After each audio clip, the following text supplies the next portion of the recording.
예, 요즘 북한의 잇단 도발로 한반도에 긴장이 고조되고 있는 가운데 지난 주말에는 잠수함에서 쏘는 탄도미사일 발사 사실을 공개하면서 또 파장이 커지고 있습니다. 네, 이런 가운데 박근혜 대통령 특사 자격으로 러시아 제2차 세계대전 전승절 행사에 참석했던 윤상현 대통령 정무특보와 북한 최고인민회의 김영남 상임위원장의 비공식 접촉도 있었습니다. 네, 화해의 손길, 한편으로는 잇단 도발. 이중적인 태세를 보이는 북한의 의중은 무엇일지 전문가 모시고 얘기 나눠보겠습니다. 문성묵 한국전략문제연구소 연구위원, 김주한 YTN 전문기자 나오셨습니다. 두 분 어서 오십시오. 어서 오세요. 안녕하십니까. 자, 오늘 아침에 나온 얘기부터 잠깐 좀 해봐야 될 것 같은데요. 김격식 북한의 전 인민무력부장이죠. 이 천안함 폭침을 주도한 인물로 이렇게 알려져 있는 걸로 배우로 지목되기도 했었는데요.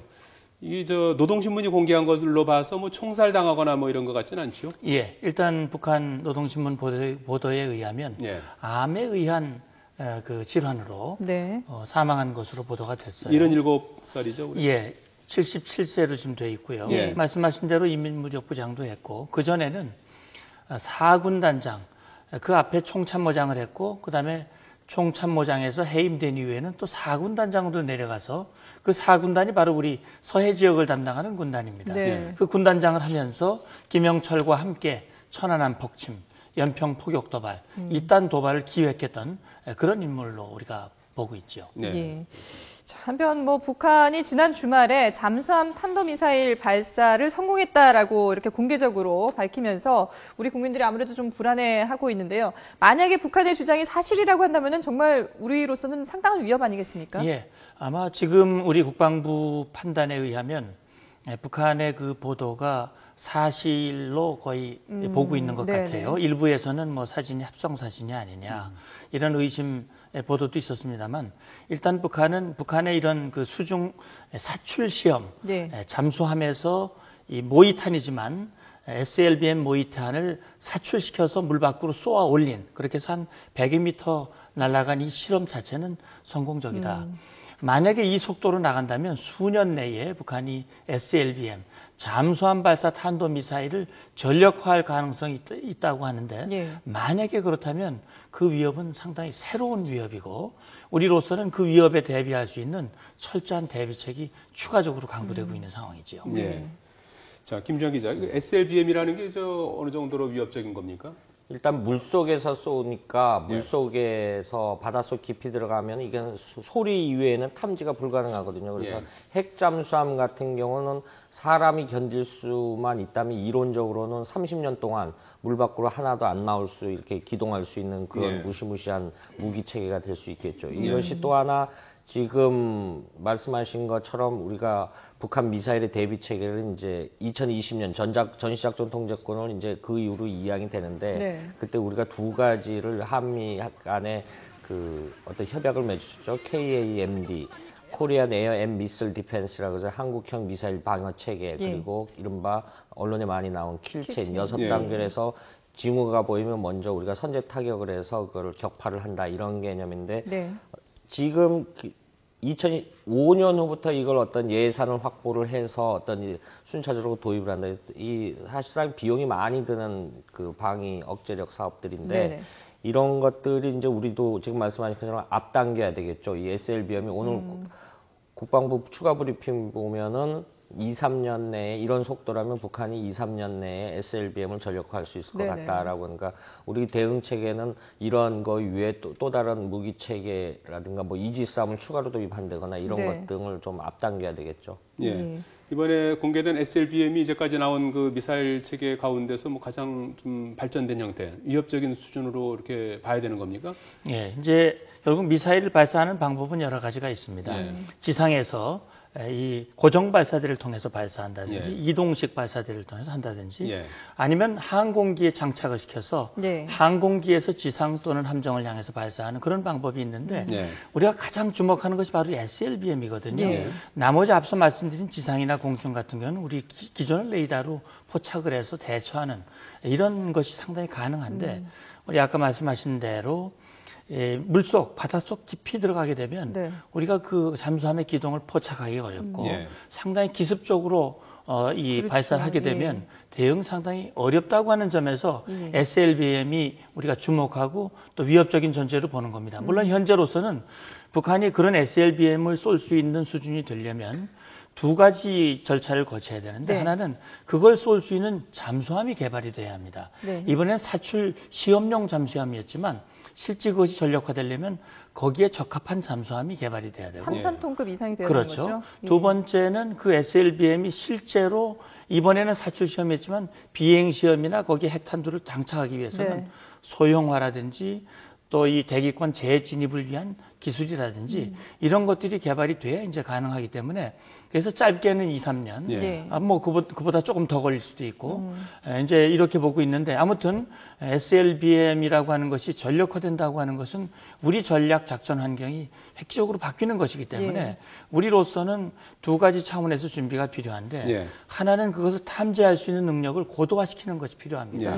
그래서 그것은 정찰로부터 해서 여러 가지 이 잠수함 정찰 자산들을 확보하고 우리가 부족하다면 미국의 자산이라든지 이웃 국가와 협력하는 이런 노력들이 필요하고 두 번째는 그것이 탐지된 이후에는 적시에 타격을 해서 무력화시킬 수 있는 타격 능력을 구비해야 되는데 우리도 물론 순항 미사일이라든지 기뢰라든지 여러 가지 그 타격 능력들을 가지고 있습니다. 그래서 그러나 SLBM에 적합한 그런 타격 능력과 우리도 잠수함 역량을 더 강화시켜 나가는 그런 노력이 같이 필요한 것이죠. 거기 약간 첨언을 한다면 지금 언론에 SLBM만 나왔습니다. 북한의 미사일 발사체가 60년대 말부터 이제 중소 분쟁 때부터 미사일을 개발하기 시작을 했거든요. 이게 쭉 기술이 진일보하고 있다는 점이죠. 그러니까 일명 지금 이번에 SLBM을 한미정보당국에서는 KN-11, KN-11이라고 명명을 했는데 그럼 KN-1부터 쭉 개발체가 발달해서 이것이 소위 말해서 오래된 물건이라 해서 없앤 것이 아니라 이건 나름대로 계속 진일보시켜서 발전시키거든요. 같은 날 동해에서 세발 발사했던 KN-1으로 명명된 게 이른바 우리가 초창기 실크웜, 실크웜 미사일인데 이게 누에고치처럼 생겼다고 그래가지고 영어 그대로 실크웜 미사일인데 이게 우리 함정한테는 굉장히 위협적인 건데 이게 개발된 지 1960년대지만 아직도 이렇게 개량을 해가지고 사용을 한다는 점이거든요. 이러한 투발 수단이 북한은 굉장히 많이 갖고 있다라는 데서 위협적이라는 거죠. 자, 문성목 연구위원님, 뭐 조금 전에 김주한 전문기자도 얘기를 했었습니다만은 기존에 우리가 이제 구축하고 있는 게 이제 KAMD 시스템이라는 게 있고 뭐 킬체인 뭐 이런 뭐 개념이 있는데 이렇게 이제 SLBM이 이제 비대칭 전력의 이제 잠수함을 이용해서 저렇게 이제 전력을 강화하고 있다고 하면 기존에 이런 것들이 좀 무력화되는 겁니까? 어떻게 좀 재정비해야 되는 겁니까? 예, 무력화되는 거는 물론 아니죠. 왜냐하면 KAMD나 킬체인이라고 하는 것은 북한의 지상 발사 미사일에 대한 거기에 대한 대비책이거든요. 북한 지상 발사 미사일을 말씀하신 대로 구형으로부터 신형까지 계속 전력화를 강화시켜 나가기 때문에 기존에 우리가 KAMD나 킬체인의 그런 그 노력을 계속하면서 그걸 좀 더 전방위적으로 확대해야 하는 그런 과제가 새롭게 이제 나온 거예요. 과연 북한이 SLBM을 할 수 있겠느냐라고 하는 의구심 가운데 있다가 저렇게 보란 듯이 상당한 수준의 그 시험을 과시하는 걸로 봤을 때 우리가 계획했던 것보다 상당히 앞당겨서 압축적으로 준비해야 할 그런 필요가 있고 우리 국민들이 너무 불안해할 필요도 없겠지만 역시 우리 군이 하고 있는 일에 대해서 신뢰감을 가지고 지원해서 우리의 대응 능력을 강화하는 그런 역량. 최근에 북한을 보면은 이제 동해상에서 뭐 미사일도 뭐 잇따라 지금 발사하고 있고요. 또 뭐 지난 토요일에는 지금 말씀하신 대로 이제 잠수함에서 쏘는 탄도 미사일까지 이제 공개하고 어떻게 보면 이제 뭐 다양한 형태의 도발을 계속하고 있는 거 아니겠습니까? 그렇죠. 의도는 뭐라고 보십니까? 예, 그래서 지금 우리로서는 참 북한의 의도가 과연 뭐냐. 그러나 그동안 북한이 보여온 행태를 보면 북한은 자기들의 목적 달성을 위해서 대화와 도발을 같이 적절히 필요에 따라서 섞어서 사용을 하고 있습니다. 그래서 이 도발을 한다고 하는 것은 역시 대화를 염두에 둔 도발이라고 볼 수도 있어요. 그렇기 때문에 우리로서는 도발에 대해서는 철저하게 대비하고 응징할 수 있는 체제를 갖추면서 역시 우리가 바라는 것은 이 땅의 긴장을 완화시키고 지속 가능한 평화를 만들고 역시 우리가 염원하고 있는 통일의 여건을 조성하는 것이기 때문에 그러려면 대화가 필요한 것이거든요. 그런 차원에서 도발을 무력화시키는 것은 역시 그들을 대화로 이끌어낼 수 있는 그런 것인데 저는 이렇게 봅니다.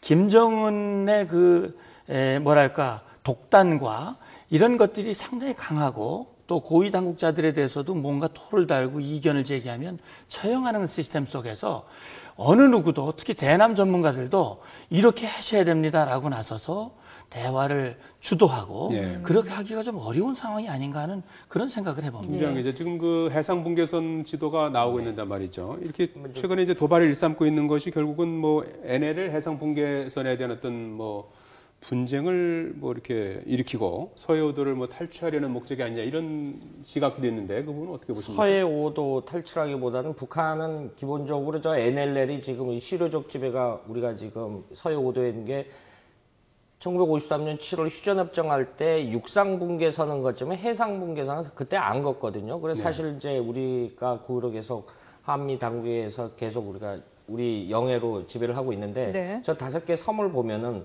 북한이 이제 저런 해석 2097년부터 이렇게 이렇게 수로처럼 했지 않습니까? 자기들이 주장하는 해상 분계선 저긴데 한국의 육지에서 인천에서 배가 가면 그 수로를 따라서만 가라 이런 취지였거든요. 그런데 북한은 사실 우리 저 파란색의 NLL 실선을 인정을 해요. 1984년도 그 수해 물자를 받았을 때 김영삼 정부 때죠. 그 수해 물자를 조기 선에서 와서 대기했다가 우리 측 배에다 옮겨 실었거든요. 그리고 남북 기본 합의서에도 나와 있고요. 인정을 해요. 그런데 도발 행태를 보면은 공교롭게도 자기들이 어떤 신임 무기 체계를 발표했을 때 저걸 소위 말해서 끼워넣기 식으로 도발 형태를 봅니다. 그러니까 이렇게 볼 수 있을 것 같죠. 이번에도 조준 타격을 하겠다라고 위협을 했는데 의제를 우리는 민간교류 협력부터 하자라고 하는데 의제를 바꿀 수 있다는 거, 이른바 상위 정치 개념으로 정치 군사 문제로 바뀌어서 우리가 만약에 응하지도 않겠지만은 응한다라고 하면은 뻔하죠. 북한은 지금 비대칭 무기를 대량 살상 무기들을 이런 SLBM이나 이런 KN-5 시리즈 무기 체계를 갖고 있으니까 비대칭 무기니까 재래식 무기 군축하자. 군축에 반대하면 우리는 평화를 원하는데 너희들은 왜 평화를 안 해? 이런 시나리오가 있죠. 북한이 과거 행태를 보면 이런 식의 행태를 보이기 위한 어떤 끼워넣기 전략이 아니겠느냐 이렇게 볼 수 있을 것 같습니다. 북한이 이제 NLL을 무력화시키기 위해서 조금 전에 보여주신 그 지도는 1999년 1차 연평해전 직후에 북한이 지금 서해에서 이렇게 충돌이 일어나는 근본 원인은 분명한 경계선이 없기 때문이다. 자기들은 NLL을 인정하지 않는다. 따라서 새로운 경계선을 맺자라고 제의를 했고 그걸 우리 유엔사와 우리 국방부가 그걸 수용하지 않자 자기들이 일방적으로 1999년 9월에 저런 해상 군사 분계선을 그었고 그렇게 그어놓으니까 우리 영토인 5개 섬이 자기 바다 안으로 들어가니까 그걸 막는 것은 봉쇄 금지 조항을 어기는 것이기 때문에 이듬해 3월에 저렇게 통항질서라고 하는 것을 일방적으로 발표했지만 우리는 저걸 한 번도 인정한 적이 없고요. 따라서 북한은 우리 해군 함정들의 정상적인 NLL 이남에서의 정상적인 작전 활동을 자기 영해에 침범했다고 간주하면서 예고 없이 타격하겠다라고 얘기한 것은 말씀하신 대로 NLL을 무력화시키고 언젠가는 자기들이 필요하면 섬도 타격하고 섬도 상륙할 수 있는 준비를 갖추고 있습니다. 그러나 북한이 저렇게 긴장을 고조시키면서 역시 우리의 해군 활동을 위축시키고 또 대화로 갈 경우에는 자기들이 이런 상황 속에서도 불구하고 큰 양보를 해가면서 대화의 장에 나감으로써 어떤 그 자기들의 협상력을 높이기 위한 그런 의도도 같이 있는 것으로 보여져요. 그 대화 부분과 관련해서는 윤상현 대통령 정무특보하고 북측의 김영남 상임위원장의 만남, 러시아에서 만났던 것이 이게 지금 화제가 되고 있는데요. 주제어 보시겠습니다.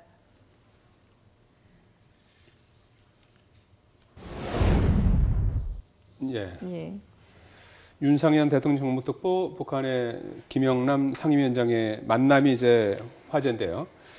자, 일단 뭐 북한의 이제 도발 속에 이제 러시아에서의 만남이지만, 이제 그 두 사람의 만남으로 남북관계 해빙기를 맞는 게 아니냐는 뭐 기대감도 불러오고 있는 것 같은데, 어떻게 예고된 만남이었을까요? 예, 저는 어제 이제 일부 보도에서 40분 동안 만났다는 그런 보도가 나오는 걸 보면서 이게 좀 만남이 제대로 된 것인가라는 생각을 했었는데 쭉 나오는 내용을 보니까 이렇게 이동하는 과정에서 잠깐 이렇게 대화를 나눈 것 같아요. 네. 그렇기 때문에 계획된 만남이라고 말하기에는 좀 그렇고 아마 우리 윤상현 특보가 적극적으로 접촉을 해서 네. 의사를 전달하면서 대화가 오간 것으로 보이는데 일단 나온 것만으로 보면 우리 정부의 대화 의지와 예. 우리의 의지는 상당히 진정성을 가지고 있다. 또 김영남은 그런 진정성이 합쳐지면 뭐 되지 않겠느냐라는 원론적인 내용들이 오갔는데 네. 사실 이런 만남 자체를 우리가 뭐 과소평가할 일은 아니지만 그렇다고 이 만남이 뭔가 남북 관계를 이 경색 국면을 돌파하는 계기가 된다고 이 자리에서 단정하기는 좀 어렵지 않나 예. 생각이 이 듭니다. 7.4 남북공동성명 이후에 남북관계사를 여러 가지 뭐 군사회담 접촉이나 민간 접촉을 보면은 한마디로 정리하면 긴 적대적 기간의 짧은 화해, 혹은 짧은 화해, 짧은 만남 위에 긴 적대감을 이렇게 반복하는 그런 현상을 보이고 있거든요. 그런 차원에서 본다면 이번 두 사람의 조우도 김영남 최고인민회의 상임위원장이 북한의 대외적인 국가 수반입니다. 명무. 이분의 나이가 28년생, 87세, 88세.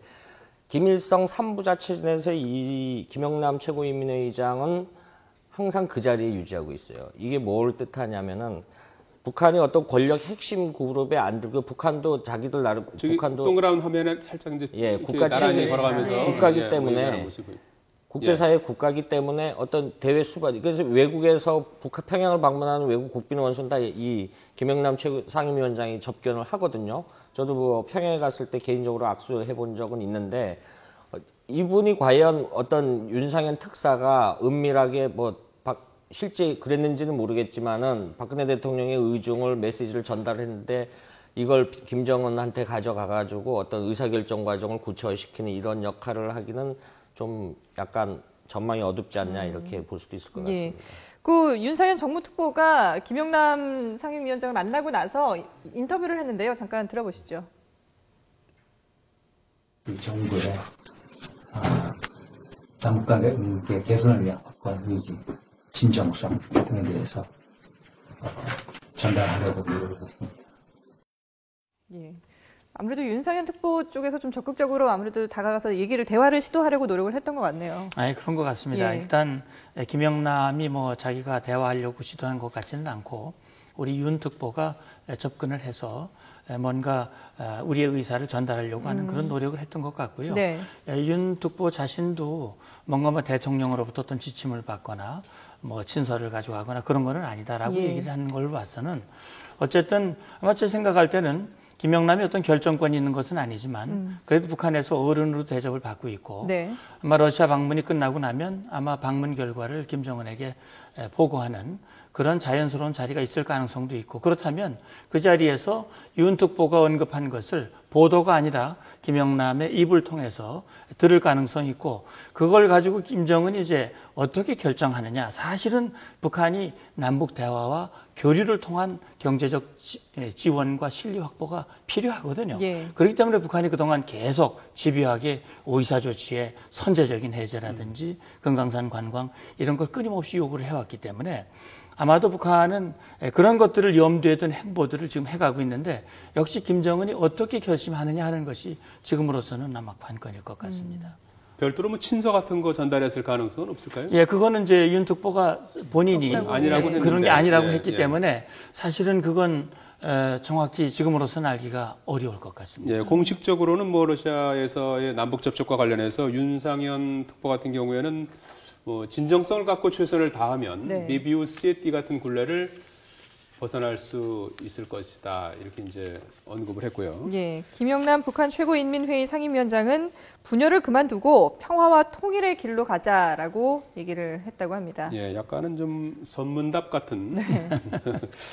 얘기를 해놨는데 뭐 이면에 이제 어떤 얘기가 왔는지 뭐 확인할 수 없는 일일 텐데 뭐 짧은 만남이지만 워낙 뭐 요즘 뭐 대화가 없다 보니까 그래서 그 자체로도 뭐 약간의 좀 의미를 부여한다면요. 예, 저도 그런 생각이 듭니다. 어쨌든 우리가 작년 10월 달에 이제 황병서 일행 그 3인방이 내려와서 네. 그때만 해도 뭔가 남북 관계 물꼬가 트이지 않느냐라는 그런 일말의 기대감이 있었지만 그로부터 벌써 수개월이 흘렀거든요. 그렇죠.